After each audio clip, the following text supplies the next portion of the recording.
بسم اللہ الرحمن الرحیم۔ پارٹ 7، اسلام کیا ہے؟ تالیف حضرت مولانا محمد منظور نعمانی نور اللہ مرقدہ۔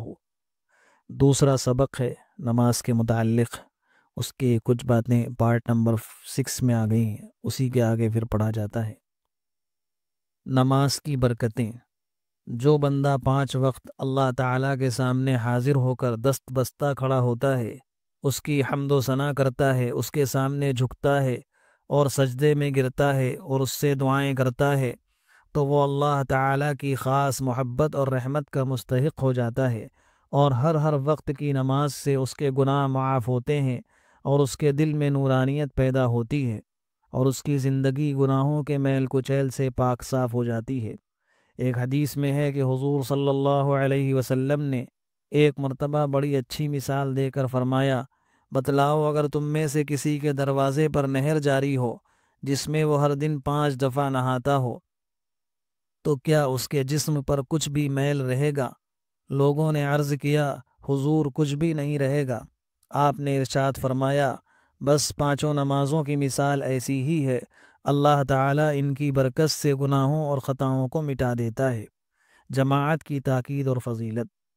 رسول اللہ صلی اللہ علیہ وسلم کی احادیث سے یہ بھی معلوم ہوتا ہے کہ نماز کی اصل فضیلت اور برکت حاصل کرنے کے لیے جماعت کے ساتھ نماز پڑھنا بھی شرط ہے، اور اس کی اتنی سخت تاکید ہے کہ جو لوگ غفلت سے یا سستی سے جماعت میں حاضر نہیں ہوتے تھے، ان کے متعلق حضور صلی اللہ علیہ وسلم نے ایک دفعہ ارشاد فرمایا تھا کہ میرا جی چاہتا ہے کہ میں ان کے گھروں میں آگ لگوا دوں۔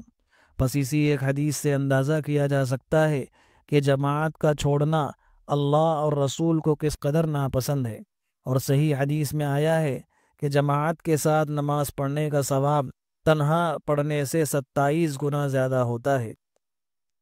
پابندی کے ساتھ جماعت سے نماز پڑھنے میں آخرت کے ثواب کے علاوہ اور بھی بڑے بڑے فائدے ہیں، مثلا یہ کہ جماعت کی پابندی سے آدمی میں وقت کی پابندی کی صلاحیت پیدا ہوتی ہے۔ دن رات میں 5 دفعہ محلے کے سب مسلمان بھائیوں کا ایک جگہ اجتماع ہو جاتا ہے، اس سے بڑے بڑے فائدے اٹھائے جا سکتے ہیں۔ جماعت کی پابندی سے نماز کی پوری پابندی نصیب ہو جاتی ہے، اور جو لوگ جماعت کی پابندی نہیں کرتے، اکثر دیکھا گیا ہے کہ ان کی نمازیں کثرت سے قضا ہوتی ہیں۔ اور ایک بہت بڑا فائدہ یہ ہے کہ جماعت کے ساتھ نماز پڑھنے والے ہر آدمی کی نماز پوری جماعت کی نماز کا جز بن جاتی ہے، جس میں اللہ کے ایسے نیک اور صالح بندے بھی ہوتے ہیں جن کی نمازیں بڑی اچھی خشوع خضوع والی ہوتی ہیں، اور اللہ تعالیٰ ان کو قبول فرماتا ہے، اور اللہ تعالیٰ کی شان کریمی سے یہی امید ہے کہ جب وہ جماعت کے کچھ لوگوں کی نمازیں قبول فرمائے گا تو انہی کے ساتھ نماز پڑھنے والے دوسرے لوگوں کی بھی قبول فرمائے گا، اگرچہ ان کی نمازیں اس درجے کی نہ ہوں۔ بدارا بنے کا ببخشت کریم۔ پس ہم میں سے ہر شخص کو سوچنا چاہیے کہ بلا کسی سخت مجبوری کے جماعت کھو دینا کتنے بڑے ثواب سے اور کتنی برکتوں سے اپنے کو محروم کر دینا ہے۔ خشوع خضوع کی اہمیت۔ خشوع خضوع کے ساتھ نماز پڑھنے کا مطلب یہ ہے کہ اللہ تعالیٰ کو حاضر ناظر سمجھتے ہوئے نماز اس طرح پڑھی جائے کہ دل اس کی محبت سے بھرا ہوا ہو، اور اس کے خوف سے اور اس کی بڑائی اور عظمت کے خیال سے سہما ہوا ہو۔ جیسے کوئی مجرم کسی بڑے سے بڑے حاکم و بادشاہ کے سامنے کھڑا ہوتا ہے، کھڑا ہو تو خیال کرے کہ میں اپنے اللہ کے سامنے حاضر ہوں اور اس کی تعظیم میں کھڑا ہوں۔ رکوع کرے تو خیال کرے کہ میں اسی کے آگے جھک رہا ہوں۔ اسی طرح جب سجدہ کرے تو خیال کرے کہ میں اس کے حضور میں سجدہ کر رہا ہوں اور اس کے سامنے اپنی ذلت اور عاجزی ظاہر کر رہا ہوں۔ اور بہت اچھا تو یہ ہے کہ کھڑے ہونے کی حالت میں اور رکوع سجدے میں جو کچھ پڑھے اس کو سمجھ کر پڑھے۔ دراصل نماز کا اصلی مزہ جب ہی ہے کہ جو کچھ اس میں پڑھا جائے اس کے معنی مطلب سمجھ کر پڑھا جائے۔ نماز میں جو کچھ پڑھا جاتا ہے اس کے معنی یاد کر لینا بڑا آسان ہے۔ نماز میں خشوع اور خضوع اور اللہ کی طرف دل کی توجہ دراصل نماز کی روح اور اس کی جان ہے، اور اللہ کے جو بندے ایسی نمازیں پڑھیں ان کی نجات اور کامیابی یقینی ہے۔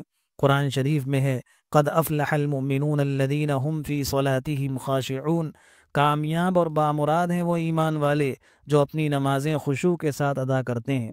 اور ایک حدیث شریف میں ہے کہ رسول اللہ صلی اللہ علیہ وسلم نے ارشاد فرمایا، 5 نمازیں اللہ تعالیٰ نے فرض کی ہیں، جس نے اچھی طرح ان کے لیے وضو کیا اور ٹھیک وقت پر ان کو پڑھا اور رکوع سجدے بھی جیسے کرنے چاہیے ویسے ہی کیا اور خوب خشوع کے ساتھ ان کو ادا کیا، تو ایسے شخص کے لیے اللہ کا وعدہ ہے کہ وہ اس کو بخش دے گا۔ اور جس نے ایسا نہ کیا، یعنی جس نے اتنی اچھی طرح نماز نہ پڑھی، تو اس کے لیے اللہ کا کوئی وعدہ نہیں، چاہے گا تو اس کو بخش دے گا اور چاہے گا تو سزا دے گا۔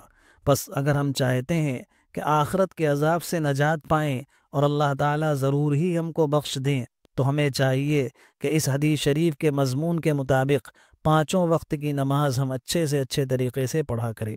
اللہ پاک عمل کی توفیق عطا فرمائے۔ 7واں حصہ مکمل ہوا۔